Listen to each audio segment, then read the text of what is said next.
Hello friends, అందరూ ఎలా ఉన్నారండి? Welcome to Chanakya Snehithi. జీవితంలో ఈ విషయాలని బాగా గుర్తుపెట్టుకోండి. ఏంటి అంటే, ఆలోచించి అడుగేసిన, ఆవేశంగా చేసిన జరిగేది జరుగుతుంది. కానీ ఆలోచించి చేసిన వాడికి పశ్చాత్తాపం ఉండదు. ఆవేశంతో చేసిన వాడికి జీవితకాలం పశ్చాత్తాపం తప్పదని గుర్తుపెట్టుకోండి. అలాగే భర్తను ప్రేమించడం అంటే నీ కంట్రోల్లో ఉంచుకోవడం కాదు. భార్యను ప్రేమించడం అంటే అధికారం చూపిస్తూ తనకి కావాల్సింది మాత్రమే కొనివ్వడం కాదు. భర్త చూపించే ప్రేమకు భార్య లొంగిపోవాలి. భార్య చూపించే ప్రేమకు భర్త దాసోహం కావాలని గుర్తుపెట్టుకోండి. పుట్టింటి మీద ప్రేమ ఉండొచ్చు, కానీ అది భర్తను పక్కన పెట్టేసంత ప్రేమ ఉండకూడదు. నీతో మిగిలేది నీ భర్త మాత్రమే. మీ అమ్మ నాన్నతో ఉండిపోతుంది, కానీ నీతో ఉండదు కదా. నీ కోసం రాదు. పుట్టింటిని ప్రేమిస్తూ ఉండాలి. అలాగే భర్తను కూడా ప్రేమించగలగాలి. పుట్టిల్లు నీ పునాది అయితే దానిపైన నిర్మించే నీ ఇల్లే నీ భర్త. అర్థమైంది కదండి?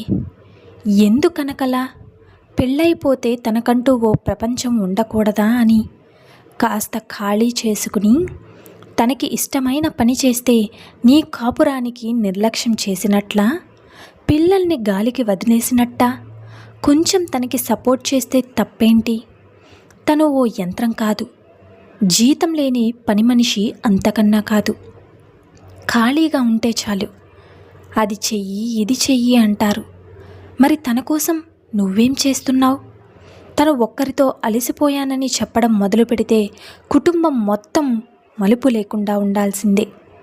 వంతులు వారీగా కష్టపడాల్సిందే. ఇక నీ ఇల్లాలు ఇంట్లో మనిషిలా ఉండాలా, వస్తువులా ఉండాలా అనేది నీ యొక్క కుటుంబ సభ్యుల మీదే ఆధారపడి ఉంటుందని గుర్తుపెట్టుకోండి. అర్థమైంది కదా? భార్య మాట విన్నారంటే చేతకానివాడు తనకి ఇష్టమైనట్లు బ్రతకనిస్తే మా వాడికి ఏ మందు పెట్టిందో అంటారు. 10 మందిలో కోప్పడితే వాడిచ్చిన అలుసే కదా అంటారు. భార్య ఇలాగే ఉండాలి, భర్త ఇలానే ఉండాలి అని ఏ రాజ్యాంగంలోనూ రాసిలేదు. 7 అడుగులు వేసి నీ వెంట నడిచి వచ్చే అమ్మాయి వెనకేసుకొస్తే తప్పేంటి? ఎలా ఉన్నా వాళ్ళ అన్యోన్యంగా ఉన్నారో లేదో చూడాలంతే. వాళ్ళని జడ్జ్ చేయాల్సిన పని లేదు. భార్యకు తగ్గ భర్త, భర్తకు తగ్గ భార్య.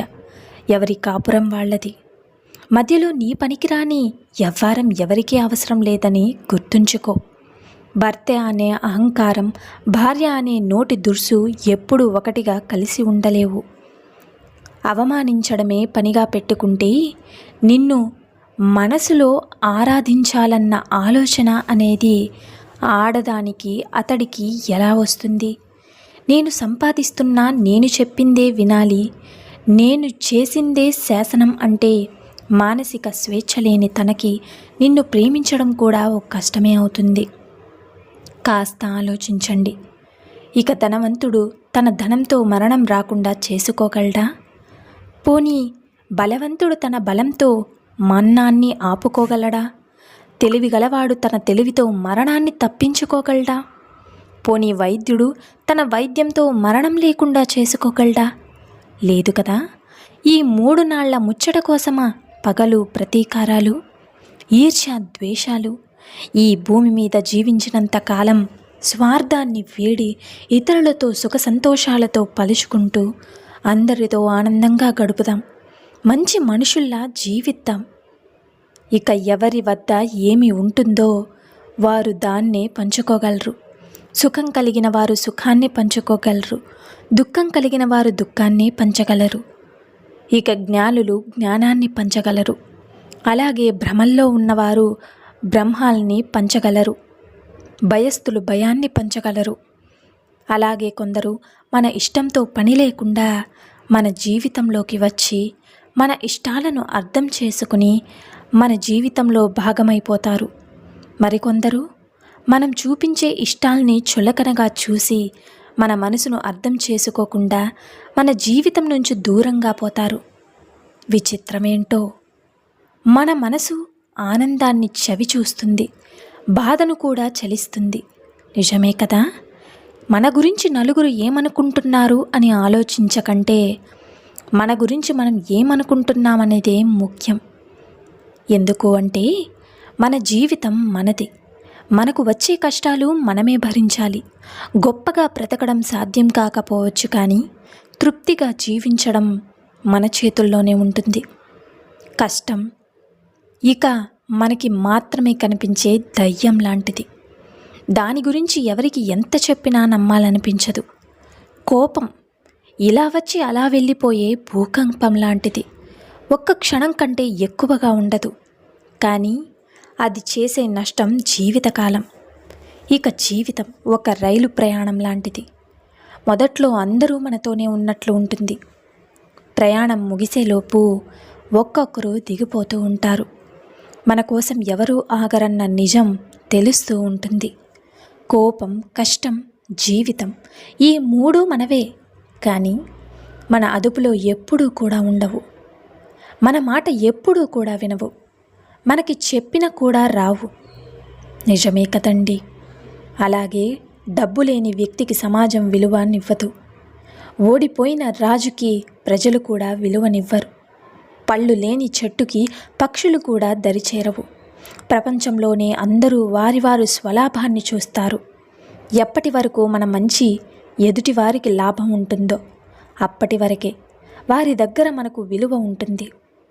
నువ్వు బాగున్నప్పుడు పువ్వులాంటి మాటలు విసిరిన వారే నువ్వు బాగోలేకపోతే రాళ్లలాంటి కఠినమైన మాటలు విసురుతారు. అందుకే నువ్వు బాగోలేనప్పుడు ఎలా ఉన్నావో బాగున్నప్పుడు కూడా అలానే ఉండు. 2 సందర్భాల్లోన అలానే ఉండు. 2 సందర్భాల్లో నీతో ఉన్నవారే నీవారని గుర్తుపెట్టుకో. ఇక నీతి నిజాయితీతో బ్రతికే బ్రతుకులో రాజసం ఉంటుంది. ఎందుకు అంటే ఎవ్వరికీ వంగి దండాలు పెట్టనవసరం లేదు. మరీ ముఖ్యంగా ఎవరికి భజన చేయవలసిన అవసరం లేదు. అదొక రాజసం అంతే. అలా బ్రతకాలంతే. అలా బ్రతకాలంటే చాలా దమ్ము, ధైర్యం ఉండాలి. ఒక మాట చెబుతాను, అర్థం చేసుకోండి. మీకు విలువ ఇవ్వని వారి దగ్గరికి వెళ్ళి మీ విలువలు పోగొట్టుకోకండి. మీ అభివృద్ధిని చూసి ఏడ్చే వాళ్ళకి దూరంగా ఉండండి. అభిమానించే వాళ్లను, ప్రేమించే వాళ్లను, సహాయం చేసిన వాళ్ళని ఎప్పటికీ కూడా దూరం చేసుకోకండి. కష్టం ఒకరోజు, సుఖంతో అందట నువ్వు చాలా అదృష్టవంతురాలివి, ప్రతి ఒక్కరూ నిన్ను కలవాలనుకుంటారు, నేను చాలా దురదృష్టవంతురాలిని, అందరూ నాకు దూరంగా వెళ్ళాలనుకుంటారు అని. అప్పుడు సుఖం ఇలా జవాబిచ్చిందట, అయ్యో, అదృష్టమంతా నీదేనా? నిన్ను పొందినవారు తమ వారందరినీ తలుచుకుంటారు. అసలైన తమవారు ఎవరో తెలుసుకుంటారు. నన్ను పొందినవారు తమవారనే కాదు, తమను తామే మరిచిపోతారని సమాధానమిచ్చిందట. నిజమే కదండి? అలాగే ఆడదాని కామకోరికలను తీర్చలేని మగవాడు, ఆడది తమ కామకోరికలను అణుచుకోలేని ఆడది ఎప్పటికీ కూడా సుఖంగా ఉండలేరని గుర్తుపెట్టుకోండి. ఎవరైనా సరే ఆడదాని కామకోర్చెలు తీర్చలేని వాళ్ళు కానీ ఆడది కానీ ఎప్పటికీ సుఖంగా ఉండలేరని గుర్తుపెట్టుకోండి. నిజమే కదండి? సో చూసారు కదండి ఇవాల్టి వీడియో. ఈ వీడియో మీకు నచ్చిందని అనుకుంటున్నాను. నచ్చితే చిన్న లైక్ చేసి మన ఛానల్ని సబ్స్క్రైబ్ చేసి సపోర్ట్ చేయండి ఫ్రెండ్స్. ఇలాంటి చాణక్య నీతి మరిన్ని మోటివేషనల్ వీడియోస్ మీకు నోటిఫికేషన్ రూపంలో రావాలంటే పక్కనున్న బెల్ సింబల్ని క్లిక్ చేయండి. ఇక thank you for watching friends. రేపటి వీడియోలో చాణక్యులు గారు ఏ మంచి మాటలను, ఏ మంచి సూక్తులను మనకి చెప్పబోతున్నారన్నది మనం రేపటి వీడియోలో అయితే తెలుసుకుందాం.